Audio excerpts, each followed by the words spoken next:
consumers in emerging markets are absolutely fascinating, and the just sheer size and rate of digital adoption that we have seen in these markets and are likely to see going forward is completely unprecedented.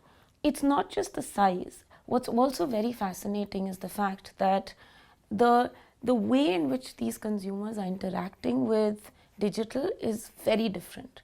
The use of social media, the kind of P2P transactions that they're doing, and the use of smartphones rather than widescreen devices makes it completely different.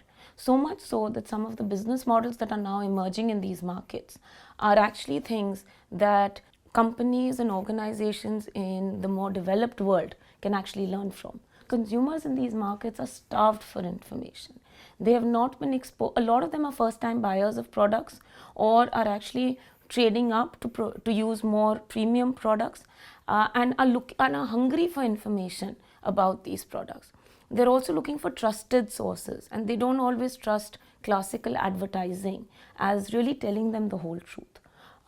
Digital provides them with this unique opportunity to hear from their peer group through their social networks, but also through more informative areas like blogs and websites that they have a lot more trust in. Over the next 5 years, $4 trillion worth of consumer spending in emerging markets will be digitally influenced. As digital starts to become front and center of how consumers buy, it becomes really important for companies to rethink how they're reaching out to their consumers and how they're really organizing their go-to-market. The two biggest factors that we've seen differences on is the digital maturity of a consumer. So we've coined this phrase called digital age, which is how long you have had access to the internet.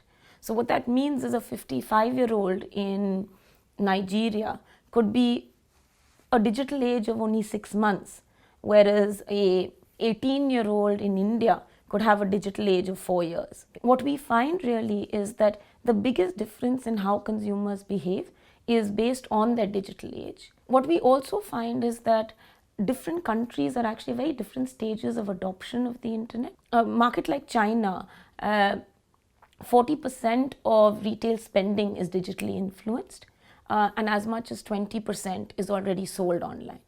But in a market like India, the numbers on digital influence are still very large and are close to 20%. But the e-commerce numbers, where people actually buy online, is not half of that, but actually a much smaller percentage as compared to China. That organizations need to really understand for their target consumer in that target market, what is their behavior, and therefore how do they need to intervene. Digital influence is actually providing opportunities for companies to really rethink their entire business model. While there's one obvious part of it which is around growing their e-commerce business, there's actually a large part which is around how do you really interact with consumers and influence them in their purchase journey. A large part of it is now happening on digital. Digital allows you to be much more personalized, much more targeted in who you target and when you target them. So really in the entire purchase cycle, from the time that a consumer may think of using a product, looking for information, buying the product, and then interacting post-purchase, the entire business model can actually look completely different.